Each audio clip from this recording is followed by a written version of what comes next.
ये कहानी है एक ऐसी आवाज की जो गोलियों से खामोश तो कर दी गई, लेकिन जिसकी गूंज आज भी जिंदा है। 29 मई 2022, पंजाब की तपती दोपहर, एक ऐसा दिन जिसने पूरे देश को हिला दिया।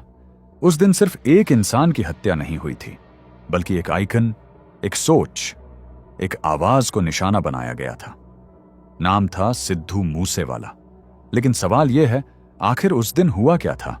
कैसे एक ऐसा कलाकार जिसके पास लाखों करोड़ों फैंस थे, कुछ ही मिनटों में मौत के घेरे में आ गया? 29 मई 2022 की शाम पंजाब का एक सामान्य सा दिन था, लेकिन कुछ ही मिनटों में सब कुछ बदलने वाला था। शाम लगभग 4:30 पर सिद्धू मूसेवाला अपने गांव मूसा से निकले। उन्हें अपनी मौसी से मिलने बरनाला जाना था, जो करीब 61 किलोमीटर दूर था। उन्होंने अपनी महिंद्रा थार निकाली और खुद ड्राइविंग सीट पर बैठे।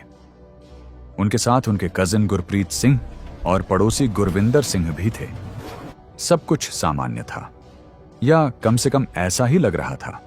लेकिन उन्हें यह नहीं पता था कि उस दिन सिर्फ रास्ता ही नहीं, उनकी किस्मत भी तय हो चुकी थी। करीब 10 किलोमीटर की ड्राइव के बाद उनकी गाड़ी जवाहर के गांव के पास पहुंची। समय था शाम के करीब 5 बजे, और यहीं से कहानी ने एक खतरनाक मोड़ लिया। अचानक एक टोयोटा कोरोला एल्टिस उनकी गाड़ी के सामने आकर रुक गई। ब्रेक की तेज आवाज, धूल का गुब्बार, और उसी पल पीछे से एक महिंद्रा बोलेरो आकर खड़ी हो गई। अब सिद्धू की गाड़ी पूरी तरह घिर चुकी थी। 1 सेकंड की खामोशी और फिर गोलियों की बरसात। सबसे पहले थार के टायर पर गोली चलाई गई ताकि गाड़ी आगे न बढ़ सके।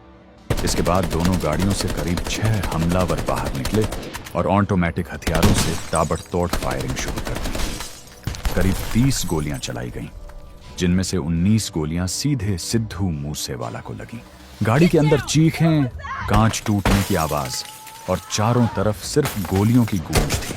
कोई रास्ता नहीं, कोई बचाव नहीं। कुछ ही सेकंड में सब खत्म हो चुका था।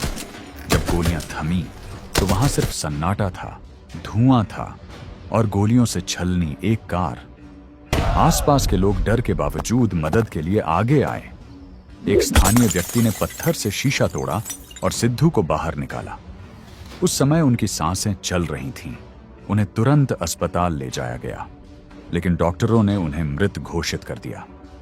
पोस्टमार्टम रिपोर्ट के अनुसार गोलियां लगने के लगभग 15 मिनट के भीतर ही उनकी मौत हो चुकी थी। अब असली सवाल शुरू होता है, आखिर यह हमला किसने करवाया? कुछ ही समय बाद एक नाम सामने आया, गोल्डी ब्रार, जिसने इस हत्या की जिम्मेदारी ली। और उसके पीछे था लॉरेंस बिश्नोई का गैंग। बताया गया कि यह हत्या बदले की कार्रवाई थी। 7 अगस्त 2021 को विक्की मिड्डुखेड़ा की हत्या कर दी गई थी। विक्की मिड्डुखेड़ा को लॉरेंस बिश्नोई गैंग का करीबी माना जाता था। गैंग का आरोप था कि इस हत्या में सिद्धू मूसेवाला के कुछ जानकार शामिल थे और इसी वजह से उन्होंने बदला लेने की योजना बनाई। हालांकि इस मामले में कई तरह के विवाद और अलग अलग दावे सामने आते रहे हैं। पुलिस ने इस मामले की जांच शुरू की।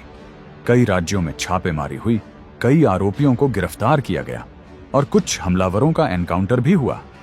जांच में यह भी सामने आया कि हमलावर कई दिनों से सिद्धू मूसेवाला की हर मूवमेंट पर नजर रख रहे थे।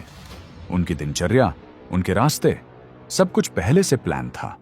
यह कोई अचानक हमला नहीं था, यह एक सुनियोजित साजिश थी। इस घटना ने एक बड़ा सवाल खड़ा किया। हत्या से ठीक एक दिन पहले पंजाब सरकार ने कुछ वीआईपी लोगों की सिक्योरिटी कम की थी और उस सूची में सिद्धू मूसेवाला का नाम भी शामिल था। क्या यह सिर्फ एक संयोग था या एक बड़ी चूक? सिद्धू मूसेवाला सिर्फ एक सिंगर नहीं थे। उन्होंने 2021 में इंडियन नेशनल कांग्रेस ज्वाइन की थी और 2022 में मानसा से चुनाव भी लड़ा था। यानी वो एक सार्वजनिक चेहरा बन चुके थे, और शायद यही उन्हें और ज्यादा वल्नरेबल बनाता था। घटना के बाद पूरे देश में गुस्सा फैल गया।